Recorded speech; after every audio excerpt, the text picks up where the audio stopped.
Hey, what's up, everybody?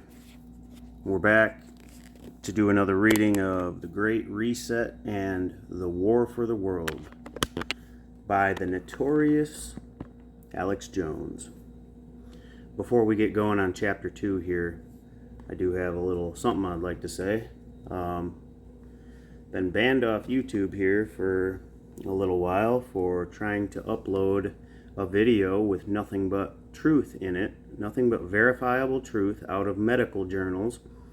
This was a news interview that I did back during the COVID lockdowns and the mask mandates that they were trying to put on the children at the schools. You know, when that happened locally, a group of us parents got together and rallied against it.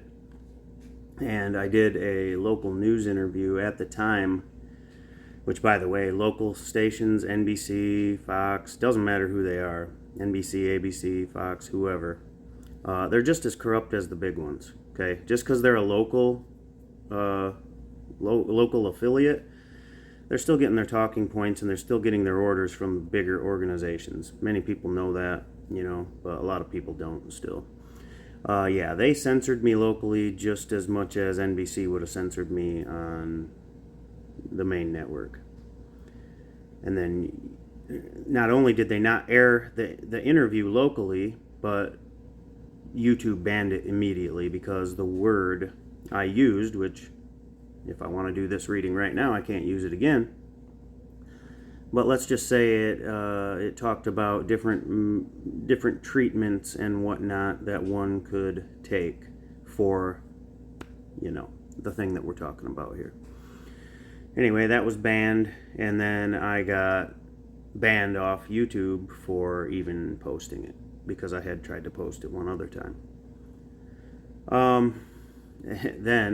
So I had to deal with that ban. I couldn't post anything. I couldn't do any readings until the ban was up. But then I had a local issue fighting with my local school again on another thing, which is along the same lines. And anybody who's been following the tyranny of public schools over the last few years knows that it's getting out of control. Well, this year, my children's elementary school decided that in order for parents to come up and be a spectator at their child's field day event, yes, we're talking tug of war and three-legged races and whatnot, they invited all the parents, but then told the parents that they had to have a criminal background check in order to come and watch their children play at field day. These are the same parents that dropped them off in the morning, the same parents that picked them up in the afternoon, but for some reason this principal, out of convenience for herself or whatever, is using the tool that these teachers have been provided with for the Secure Volunteer Program, which is intended for field trips when you're away from the school, or for volunteers who are supposed to actually be working at the school. But no, she applied this to spectators, parents who wanted to come and watch their children have fun on field day, which is completely unprecedented. Yes, you heard that right. Background checks for parents who want to attend and observe their children have fun at field day, doing tug of war and three-legged races. I've got some information about that I am going to post to my activist section. And you guys, go ahead and tell me in the comments what you think about that, because it's absurd. It's an extreme overreach. And so anyway, I thought I'd bring that up before I got into this reading here. And I probably will be uploading that video of the conversation that I had with the school administrator on that topic. And she didn't have any good answers. It was a bunch of gobbledygook and just a bunch of word salad thrown at me. And she just kept saying, safety, safety. Oh yes, in the name of safety or equity nowadays, those are the two big words, you can get away with anything, unquestioned. All you got to do is say safety or equity, and then you wave your magic wand, and nobody's allowed to question you on it, and then they'll get full support from the administrators as well. So this will be going in front of the board with a formal grievance, and we'll just see how it plays out. And I can guarantee you where it's going, and it's going nowhere, because these bureaucrats protect themselves. We all got to get active locally, guys. I mean, I'm not the only one doing it locally, but there's not many. Everybody needs to get off their ass, and if you've got a conviction in your heart, go act it out in the real world. Because if you bitch about people masking your kids or whatever, and then you mask them up yourself and send them to school, then you're part of the problem. So the main problem we have in this country is people not standing on their convictions. You know, as Americans, we talk a lot of shit, but we're not big on action. We need to get big on action again. That can't be stressed enough. Without further ado, let's get into chapter 2 here. I'm not trying to waste your time, but this stuff's important. Anyway, let's go. Chapter 2 of The Great Reset and the War on the World by Alex Jones, or The War for the World. Chapter 2, Developing the System of Control.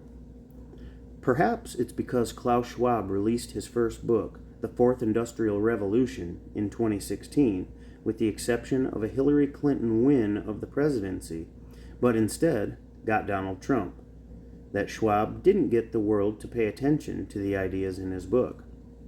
Maybe that's why, in 2018, he published his second book, Shaping the Future of the Fourth Industrial Revolution, which he was hoping might have a greater impact. It's like Margaret Mitchell publishing Gone with the Wind in 1936, not having it become a massive bestseller, then coming back a few years later with the sequel, Really Gone with the Wind. I imagine Schwab hanging out among all his rich friends in Davos, Switzerland, scratching his head and saying, "Why didn't Hillary win?" And, "I don't know a single person who voted for Donald Trump." Maybe like Hillary after 2008 when she got blown away by Barack Obama, Schwab said, "Well, let's give it another try." Maybe the problem was with Mark Benioff and his foreword.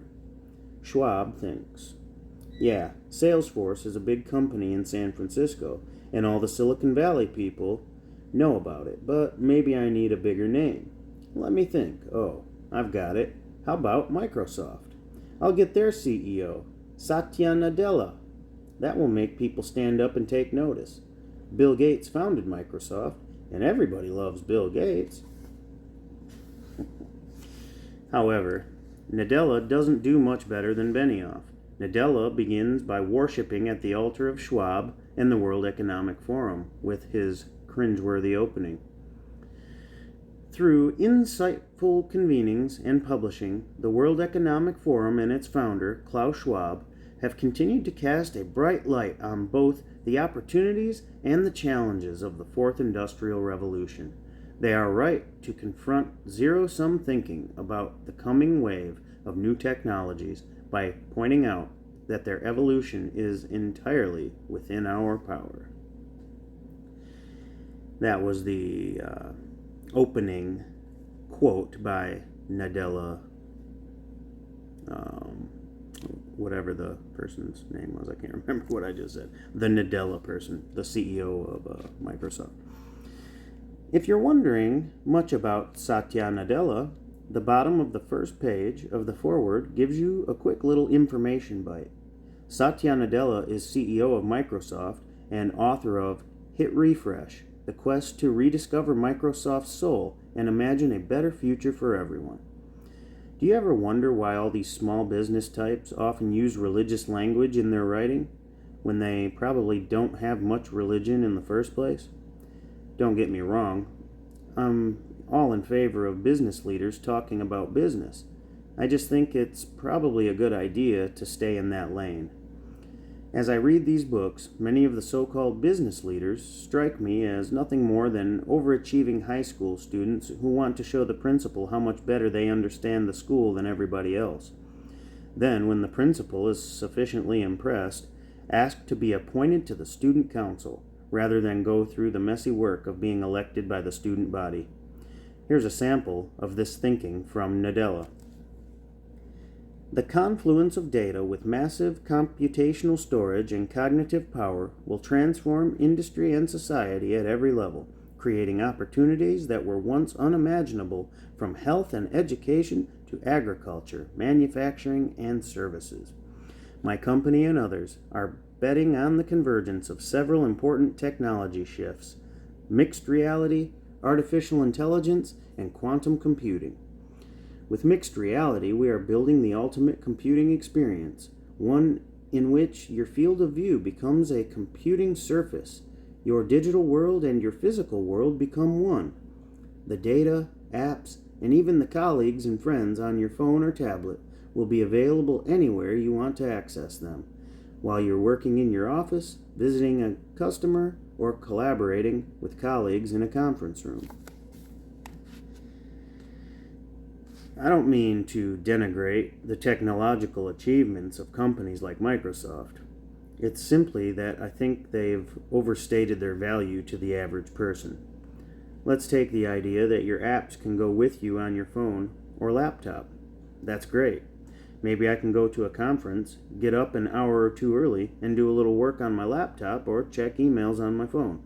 However, I still probably need to hit the gym, take a shower, get some coffee, and get something to eat before the first speaker takes the stage at 9 a.m. Thanks to big tech, I can do a little more work in my day. But I don't think that calls for a reordering of society. I still have to get my ass down to the gym and pedal my 6 miles if I want to have the slightest bit of health benefit. And if by chance I'm staying in a nice hotel and the bike at the gym has a screen that shows a video of bicycling through the French countryside as I pump my legs, well, that's all nice and good. But just because I've seen a little of the French countryside while I'm sweating on the bike doesn't mean I have any increased appreciation or understanding of French culture. Like Schwab, Nadella wants to dazzle you with the technological changes because if you're a little intimidated, it makes you easier to control. You won't raise your hand to ask a question because you don't want to sound stupid. Maybe that's my superpower. I don't mind sounding stupid. And don't you always remember your teacher saying, there's no such thing as a stupid question? But when they can't answer my stupid questions, well, who's the stupid one? Here's Nadella, hoping you'll feel intimidated and hand power over to Klaus Schwab and his Davos buddies. And this is the quote from Nadella. Similarly, industry and society must come together to focus on empowering both people and organizations by democratizing access to intelligence to help solve our most pressing challenges. For example, if AI is one of technology's top priorities, healthcare is surely one of AI's most urgent applications. Coupled with mixed reality, the cloud and business optimization tools, AI will be central to healthcare transformation underway on the science bench, in the clinic, and throughout the medical center operations. Let me just pause there. After COVID, does that sound at all good to anybody?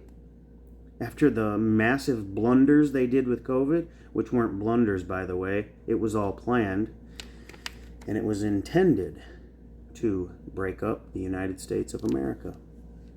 If you don't believe that, go read the Rockefeller report that has been titled Operation Lockstep.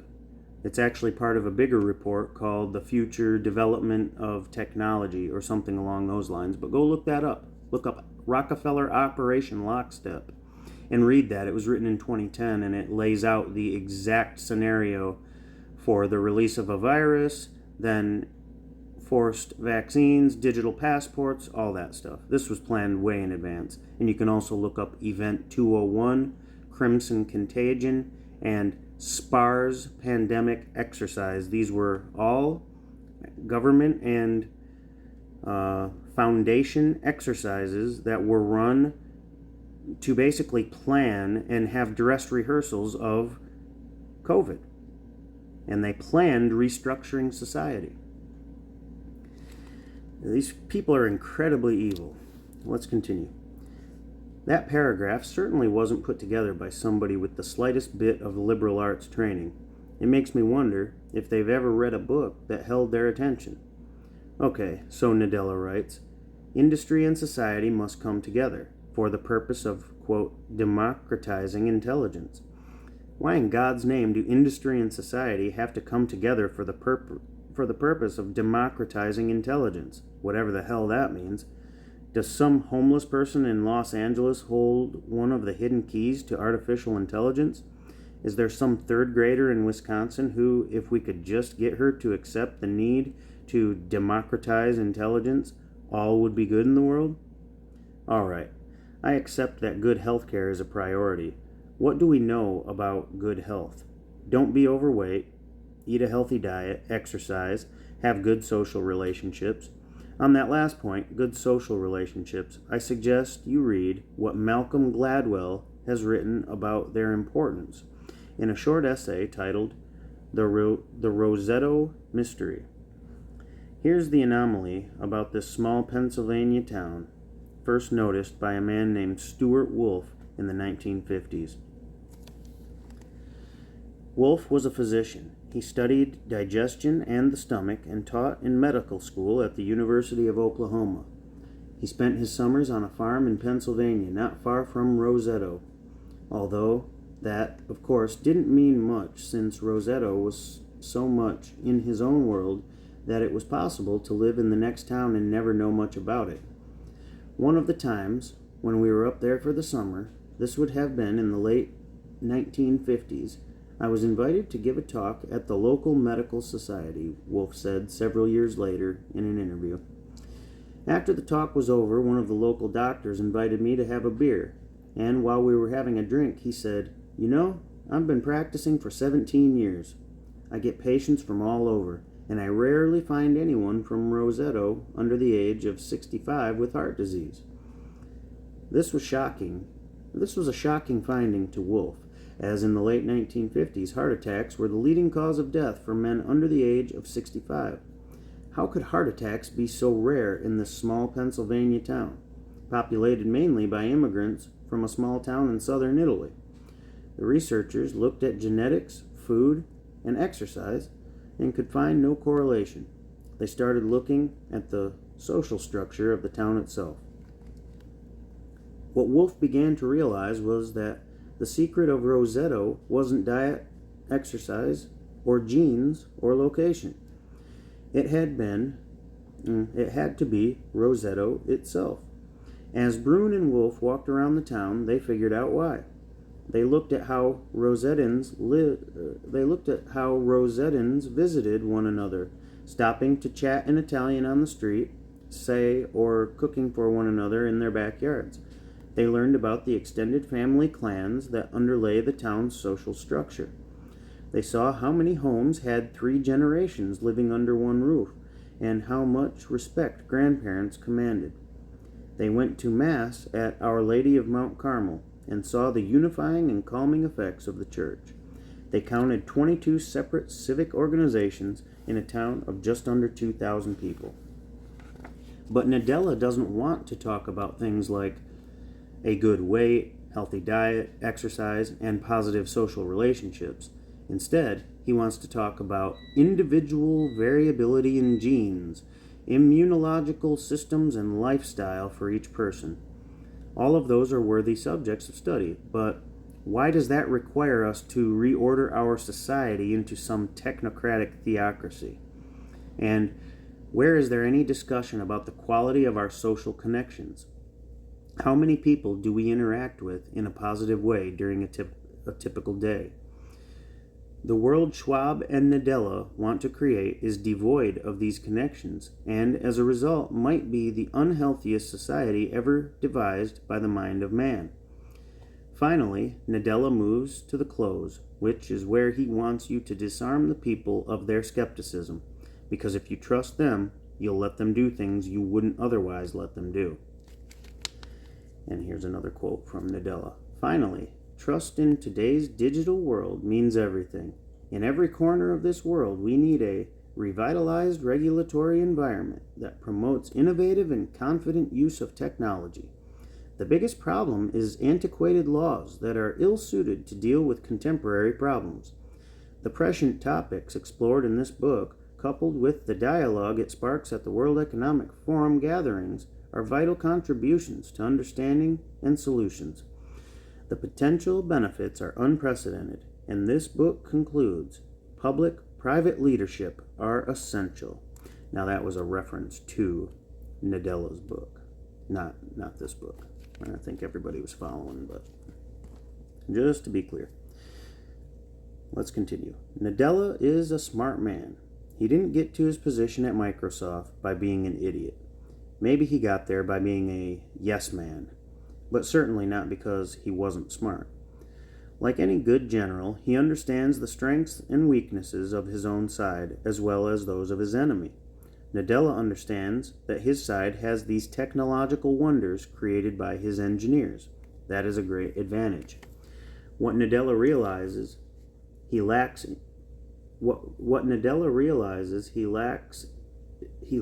is support for a great restructuring of society. In order to implement his plans, he needs to get you to trust him. Think about trust in your own life. Many Catholics have been horrified in recent years to learn of the sexual abuse of children by trusted members of the clergy. In hindsight, the trust these parents placed in their clergy members is difficult to understand. However, these were supposed to be men and women of God who lived in fear of their eternal souls. It was difficult for many to reconcile this idea with the wickedness of some supposed people of God. Trust is not something we give people in the absence of a robust system of transparency and accountability. There have been too many examples in history when trust has been misplaced.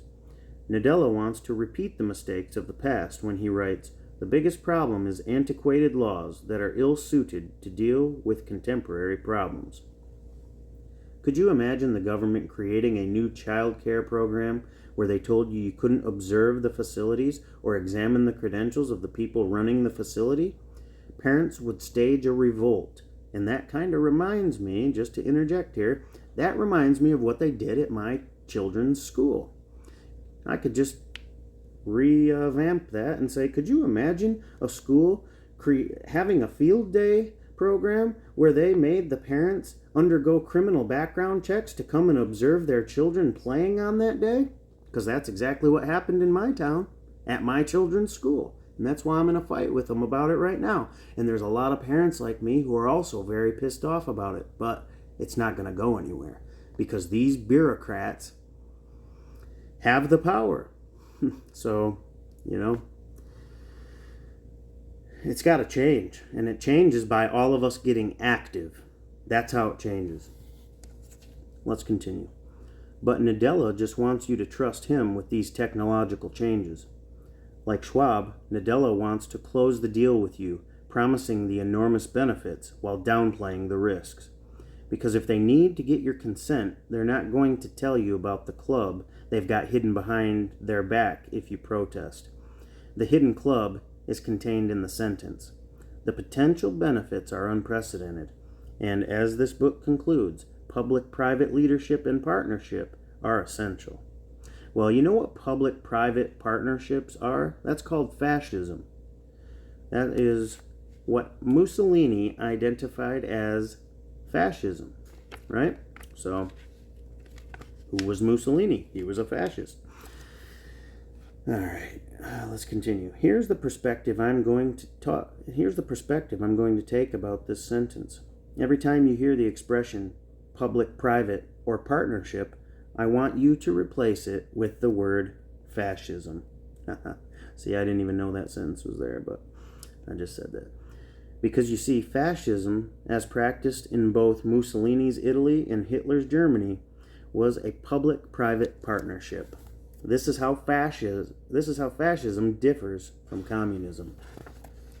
The communists seized the means of production and tried to run these industries. They didn't do a good job. Mussolini and Hitler had a different idea. Government and big business were both powerful entities. A battle between these two groups would be unproductive, as communists found out to their dismay. But instead of a fight, a cunning leader might understand that a deal could be made. Big business leaders don't like workers who agitate for better working conditions and higher pay. As a first step, Mussolini and Hitler broke the labor unions.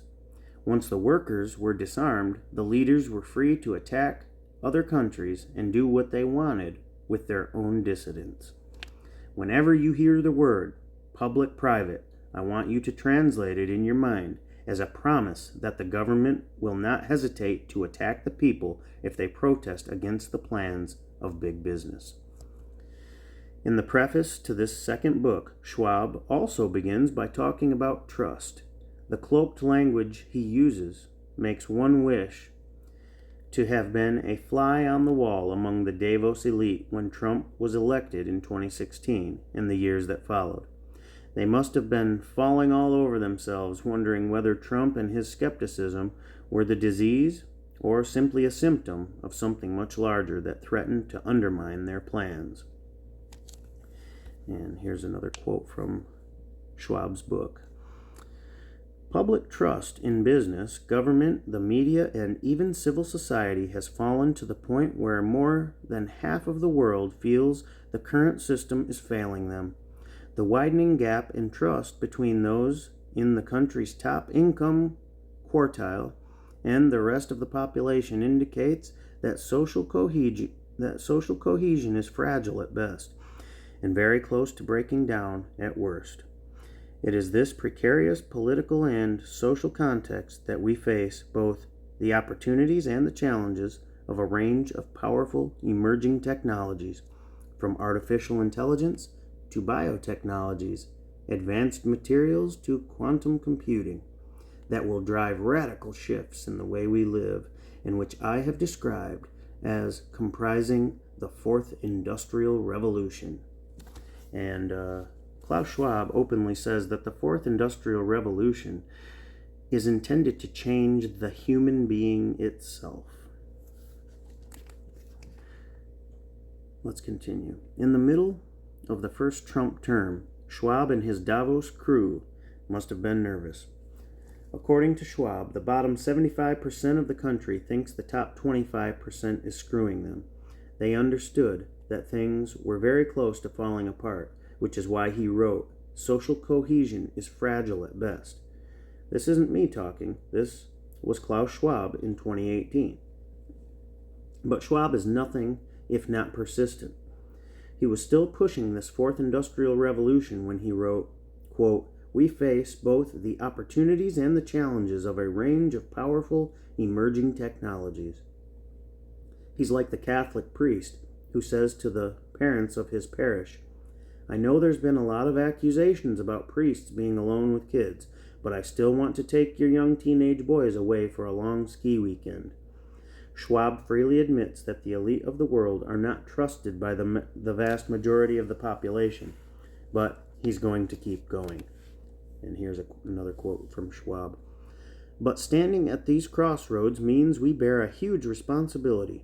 If we miss this window of opportunity to shape new technologies in ways that promote the common good, enhance human dignity, and protect the environment, there's a good chance that the challenges we experience today will only be exacerbated, as narrow interests and biased systems further entrench inequalities and compromise the rights of people in every country." The audacity of Schwab is genuinely breathtaking. The Davos group members are the elite 1% of the world. If there has been a problem with income inequality, human dignity, or degradation of the environment, it's the fault of that 1%. It's a little like the main suspect in a murder being the detective of the crime. That might make for an interesting movie, but should always remain in the realm of fiction. Those who caused these problems should not be driving the solution. Schwab lets you know that his brain trust he relies on are the very people who created this mistrust among the population. And here's the quote. "This book is the product of many world-class experts from across the World Economic Forum's diverse community. Section 2, in particular, synthesizes the perspectives of leading thinkers from the Forum's Global Future Councils and expert network. Were it not for their generous contributions of time and knowledge, it would have been impossible to cover the breadth of subject matter to the depth required to make sense of the most impactful technology domains. I also very much appreciate the thoughtful and most relevant reflections provided by Satya Nadella in the foreword." These are people who don't live in your world.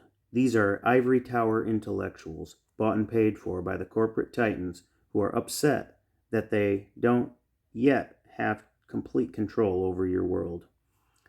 But they don't call it corruption. They call it partnership. While he sets out much of the same argument in the introduction as he does in the preface, Schwab tells you exactly what he hopes to bring about at the end of his introduction. The book closes with a vision for systems leadership, summarizing the critical governance issues that leaders from all sectors, along with the general public, must tackle together to create an inclusive, sustainable, and prosperous future.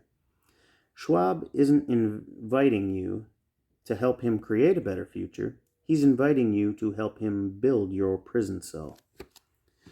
In his second book, Schwab seemed to believe he had to simplify his original message, so that at the end of each chapter he provided a simple 1 to 2 page summary. The first question he seeks to answer is to define the Fourth Industrial Revolution. Here's how Schwab describes it in his chapter, Framing the Fourth Industrial Revolution. Here's the quote. The Fourth Industrial Revolution is a way of describing a set of ongoing and impending transformations in the systems that surround us and which most of us take for granted every day. While it may not feel momentous to those of us experiencing a series of small but significant adjustments to life on a daily basis, it is not a minor change. The Fourth Industrial Revolution is a new chapter in human development, on par with the first, second, and third industrial revolutions, and once again driven by the increasing availability and interaction of a set of extraordinary technologies. Confused? Schwab is telling you that the public doesn't see these momentous changes. Sure, the people notice some minor changes, but things are genuinely moving in a big way, according to Schwab. Once again, Schwab and his Davos group are just so much better at figuring out what's happening in your life than you. And Schwab doesn't want you depending on yourself to figure out these changes, or any of the local or national institutions you've relied on for years. In a rhetorical sleight of hand that you would have done let me just say it again. In a rhetorical sleight of hand that would have done the communists proud as they established their Young Pioneer program to indoctrinate the children, Schwab reveals his plan in a section titled, A New Leadership Mindset. Here's the quote. These three challenges, distributing benefits, managing externalities, and ensuring a human-centered future, cannot be easily solved top-down through regulation or well-meaning government initiatives, nor is it at all likely that the current constellation of international and national institutions, market structures, organized and spontaneous social movements, and incentives for individuals will lead to powerful new technologies being widely available, completely free from harm, and fully focused on empowering the people that use them. This should strike everybody as a shot across the bow of any person who believes in a civil and peaceful society. Schwab has no interest in typical government programs. He doesn't believe in any currently existing international or national institutions. Neither does he believe in any spontaneous social movements or individuals who will rise up with good ideas, or any of the typical incentive programs that might bring about positive change. Schwab and his Davos gang are interested in wiping out every one of the previously existing social structures that have guided the development of countries and nations. I've always believed that if somebody confesses something disturbing about themselves, such as, I've never been able to be faithful, you should pay attention. If you choose to date that person, then find your heart broken when they cheat on you, the blame should fall on you. Schwab makes it clear he intends to wipe away the power of all our institutions and structures. In the chapter summary, Schwab lays it out again. And we'll get to that summary in a second, but just want to interject. And that's exactly what they're doing right now. That's why they have taken all of our institutions and weaponized them against the people. All of our trusted institutions, the medical institution, our system of government, just about everything you can think of has been weaponized against us. And they do this with the intent of then pissing the people off enough to where then the people will demand that these systems be torn down and new systems be put in their place. But that's exactly what they want you to do. That's why they've infiltrated the systems and they're running them into the ground right now, purposely. So then we'll just say, oh, these systems are corrupt. We got to replace them. But it wasn't the systems necessarily that were corrupt. It was the infiltration of the systems that made them corrupt by people who have a definite plan. Now let's get to that Schwab quote. Here it is. The Fourth Industrial Revolution is a new chapter in human development, driven by the increasing availability and interaction of a set of extraordinary technologies, building on three previous technological revolutions. This revolution is only in its early stages, which provides humankind with the opportunity and responsibility to shape not just the design of new technologies, but also more agile forms of governance and positive values that will fundamentally change how we live, work, and relate to one another. Now keep in mind, these are the people who pushed the deadly vaccines, pushed for vaccine passports, are pushing transgenderism on the children, are pushing for little children to be permanently castrated and sterilized by these surgeries. That's what the World Economic Forum is pushing. And when Klaus Schwab talks about trust and how people don't trust anybody anymore, that's why they're setting up these, quote, trustless systems. Now, these systems won't require anybody's trust. They won't require a handshake and a promise, which used to be a man's word, right? A handshake and a man's word used to be all that you needed. And we need to get back to that. But Schwab doesn't want that. Schwab doesn't even think that's worthy of pursuing. Schwab wants a trustless system.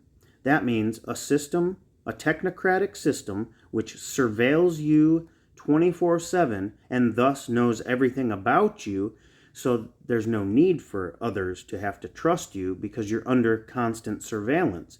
So the surveillance program will not even allow you to engage in a transaction where you can't be trusted, right? Like if you're going to, now nobody's saying scamming somebody's good, nobody wants to be scammed, but there's something to be said about the human element of trust and a man's word. And Schwab and his systems are taking that away. Nope, you don't need to trust anyone anymore because everyone's going to be under constant surveillance, so we don't need people to be a man of their word anymore. That's just all going by the wayside because we've got these surveillance systems that are going to keep you in check constantly. Is that the world you want to live in? I don't want to live in a world like that. What are these more agile forms of governance? A summary execution by firing squad without the benefit of a trial? Maybe the continued illegal detention of January 6th protesters, many of whom languish in jails more than a year after the event, who have been denied a speedy trial? And there really isn't much discussion of what these, quote, positive values are, except for the concern that 75% of the country mentioned before doesn't seem to trust the top 25%. Are the members of the Davos Group or Carl Schwab going to come to your house and ask, why don't you like me? It's likely that Schwab's plans involve pledging your, quote, trust to the Davos Group, lest you suffer the punishments made possible by their more, quote, agile forms of governance. After all, how are they going to get you to accept these fundamental changes to, quote, how we live, work, and relate to each other? What will be done to those who object? Schwab is curiously silent on such subjects. Now Jones called him Carl Schwab. I don't know if that was just a misprint or if he's relating him to Karl Marx. Probably so. Excuse me. Let's continue. For a long portion of his second book, Schwab spends a great deal of time talking about the interconnectedness of technology, as if we didn't realize that, quote, the technologies of the Fourth Industrial Revolution are connected to one another in that they all require and build on the digital capabilities and networks created by the Third Industrial Revolution, just as those technologies required and built on the electricity networks of the Second Industrial Revolution. That's almost as self-evident as saying, before they could be your parents, your grandparents needed to have children. It is at such banalities that Schwab excels. In the next chapter, Schwab discusses the politics of technologies and what he calls the mistaken twin beliefs that technology drives history and that technology is value neutral. In fact, he labels both beliefs extremely dangerous. If you were looking for at least one area of life where politics didn't intrude, Schwab will give you no sanctuary. It's Schwab's belief that when any technology is created, it contains the residue of values, goals, and compromises. And the more powerful the technology, the more important it becomes to appreciate what these are. Perhaps he's right. Maybe if people understood that Mark Zuckerberg created Facebook as a way for his fellow Harvard males to rate the attractiveness of the Harvard females, we'd all resign from the platform. Zuckerberg would lose all of his money and he would end up as a homeless person sleeping on the streets of San Francisco. I understand it's a long shot, but a person can dream. Just to add there, did Zuckerberg really create Facebook? I tend to think it was created by DARPA under a program called LifeLog. The LifeLog program. Look that up if you haven't already. Facebook was created the day after they shut down the LifeLog program created by our own government in the DARPA sector. Look into that. One must be wary of how Schwab and his Davos group use language. I think one of the most dangerous words that could concern you is stakeholder. This is how Schwab ends the chapter titled Empowering All Stakeholders. Here's the quote. Creating a prosperous, inclusive, and equitable Fourth Industrial Revolution for society and citizens means being conscious of the choices we make in technological systems, which will inevitably impact economic, environmental, and social systems. This means having the courage to confront existing economic and political paradigms and reshaping them to empower individuals regardless of ethnicity, age, gender, or background. Our country was founded on the idea of individual rights. The government is supposed to protect those rights. That's called freedom. But if Schwab and company come up with a way to short-circuit those rights, that would be a powerful tool. This is the definition of stakeholder from Investopedia. A stakeholder is a party that has an interest in a company and can either affect or be affected by the business. The primary stakeholders in a typical corporation are its investors, employees, customers, and suppliers. However, with the increasing attention on corporate social responsibility, the concept has been extended to include communities, governments, and trade associations. Whenever you hear the word stakeholder, you should think of it as a weapon Schwab and company will use to deprive a person of their rights. Section 2 of Schwab's second book is titled Technologies, Opportunities, and Disruption and contains a great deal of unrelated material such as this gem. Here's the quote. The rising importance and applicability of machine learning has created the demand for new types of customized computing architectures. Google, one of the world's largest purchasers of chips, designed large numbers of tensor processing units, application-specific integrated circuits designed for deep learning algorithms. One might be tempted to discount the importance of such a bland paragraph, except for how it slips in the idea of deep learning algorithms. Remember, all those science fiction machines you saw as a kid, where the robot went crazy, killing people, and the climax of the film was when the hero discovered it wasn't the robot that was at fault, but the psychologically deranged developer. Yeah, this is one of those kinds of problems, except that instead of the robot going on a killing spree, the algorithm will simply declare your well-reasoned policy disagreement to be hate speech, or even worse, racist. Yes, the problem is not the machine, it's the person who programmed it, which is why the radical leftists of Silicon Valley are so distrusted by the rest of America. The next section is titled The Internet of Things and comes to the shocking conclusion that much of our world is interconnected. Another section, Cyber Risks, comes to the inspired realization that there are cyber risks involved in technology, and we should spend money to defend against these risks. Final chapters on artificial intelligence, biotechnologies, drones, advanced materials, and virtual reality are similarly unenlightening. It's only when you get to the conclusion of Schwab's second book that he starts to reveal how he and his Davos group are going to restructure society. Don't worry, he tells you. We won't just have the governments or corporations coming after you. There will be other sources of pressure. And here's the quote. Governance, however, is not just government, the formal structures we have for creating laws and regulations. Governance includes the development and use of standards, the emergence of social norms that can constrain or endorse use, private incentive schemes, certification and oversight by professional bodies, industry agreements, and the policies that organizations apply voluntarily or by contract in their relationship with competitors, suppliers, partners, and customers. In this world that Schwab wants to create, you'll have to worry about more than just government.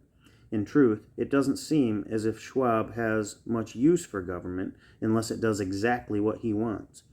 Instead, Schwab is counting on the big corporations to function as de facto governments, possibly through their terms of service. Does it make sense how the big tech companies were able to censor conservative viewpoints in the run-up to the 2020 election? How did they do this when this violated the spirit of our First Amendment? How did these tech leaders justify it to their conscience? Possibly because they'd been brainwashed by Klaus Schwab at all those Davos conferences. And did you notice how Schwab pushes the emergence of social norms, probably by the use of his beloved conversations, which are nothing more than scripts developed by Schwab's chosen actors as if we were watching a Broadway play? But with Schwab's scripts, the fiction becomes reality. If you're wondering how these new standards are going to be developed, don't worry. They'll be developed by the experts. In quotation marks. Experts. Communities of professionals are essential. Now, this is another quote from Schwab's book. Communities of professionals are essential for establishing the right standards, especially standards that reflect a consensus of values and stakeholder priorities. The IEEE, for example, draws on 423,000 members to build consensus among organizations and deliver safety, reliability, and interoperability in a range of electrical and digital systems. Their guidelines for AI show that they are thinking through the broad impact of technologies, and not just focusing on the technical requirements or compliance. Is it becoming clear that there's never going to be an actual vote?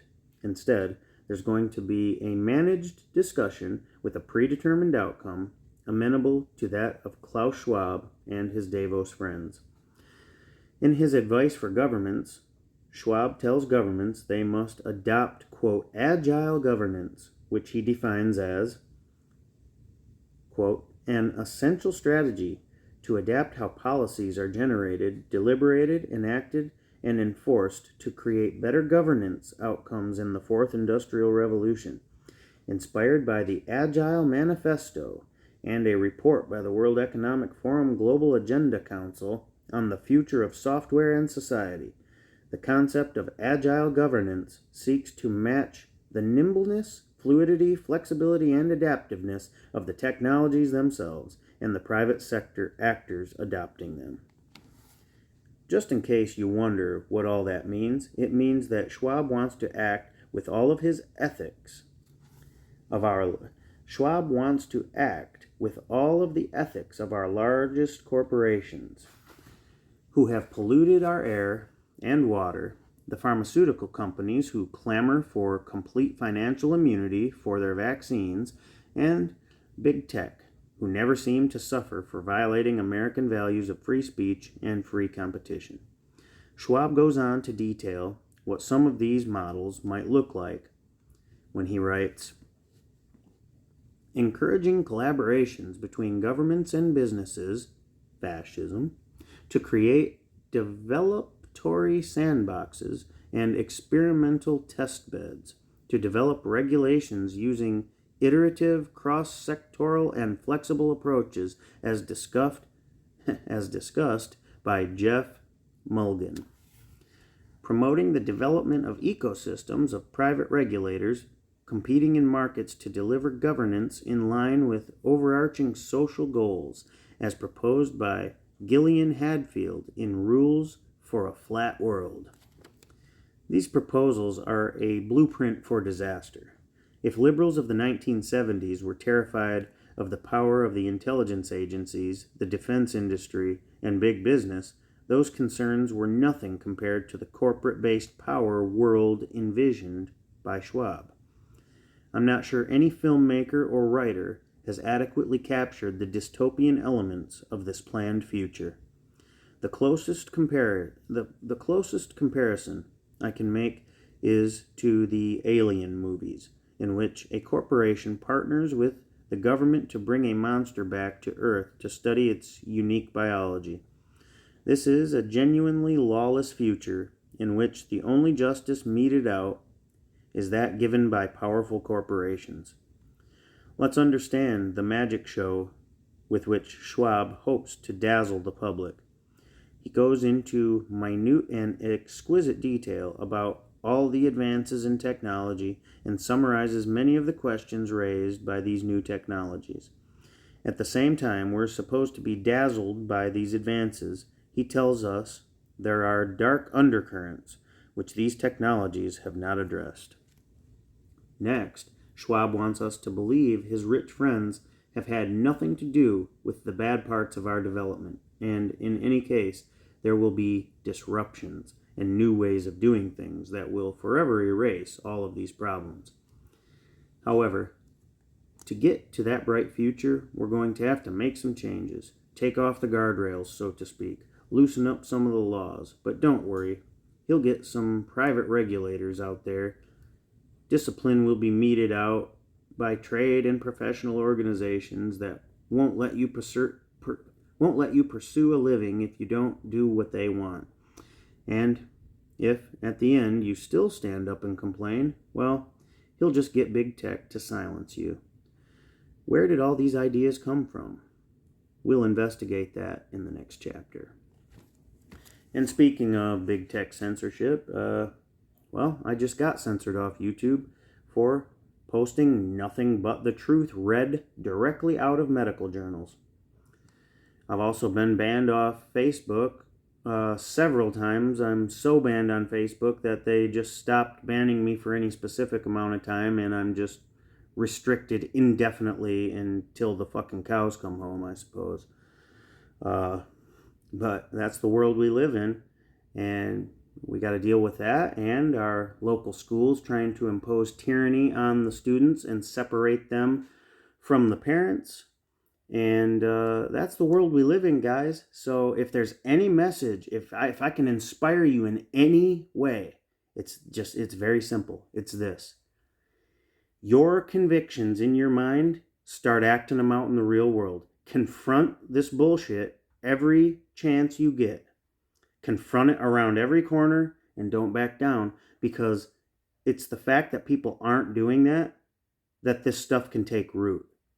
You know, if everybody would have stood up and said, I'm not masking my child, this is horseshit, and all the studies show that it's unscientific, and this is a compliance ritual, essentially. If the same parents that I saw bitching online in all these groups, I'm talking thousands of parents, They'd bitch online about it, and then they'd strap the mask on their kid's face and send them to school. Well, we didn't do that in this house. Yeah, we bitched about it, and then we just said, it's not something we're going to do. And I sent my kids to school without them. And guess what? I stood on that, and every time the principal brought it up to me, I just told her how it was. Sorry, my kids aren't going to wear one. Do what you got to do. And I forced her hand, and guess what? She didn't do anything about it. Because when you stand up for something and you're in the right, there's nothing they can do about it. I mean, they can get their bureaucracies involved, and they can do this and that, and you're not not necessarily going to win every little battle, like the one I'm going through now. I mean, I don't expect to win this about the making parents have a damn background check to come and observe your child at a school event. That's unheard of, and it's absurd. But I am pushing it till, I'm going to push it until I can't push it anymore. And that's what we all got to do. We all have to be willing to stand up and use our voices. You're given a voice and conviction for a reason, and you have to use it. That's why we're losing our country, and we're so damn close to losing this country that it should be palpable at this point. So if I'm talking to you and you're convicted in your heart, but you just haven't stepped up and confronted the evil at your local level, start doing that. Please. I'm literally begging you. Start doing that, because we all have to do that in order to change this shit, or it's not going to change. It's going to get worse and worse and worse until we decide to act on our convictions. And if we all do that, there's no violence that needs to be involved. You got to be able to stand up and say no, say when something's wrong, and stand on that damn conviction, even if you're the only one doing it. If everybody had that attitude, shit will change overnight. So take this as inspiration, or whatever it is that you got to do. I'm gonna go ahead and upload some more stuff in that activism section. That's what got me banned over the last week. But I won't be able to post that news interview that I did that got banned locally and then banned on YouTube. God, it must be such a dangerous interview. Yeah, the truth is dangerous now, guys. Truth is a danger, because we are in an overthrow right now. It's a slow motion overthrow. Overthrows don't happen overnight. It happens over a series of events. It happens over a long period of time. And they run propaganda on you. So it keeps people confused. Is it happening? Isn't it happening? Well, they're not dropping bombs on us. We're not getting shot.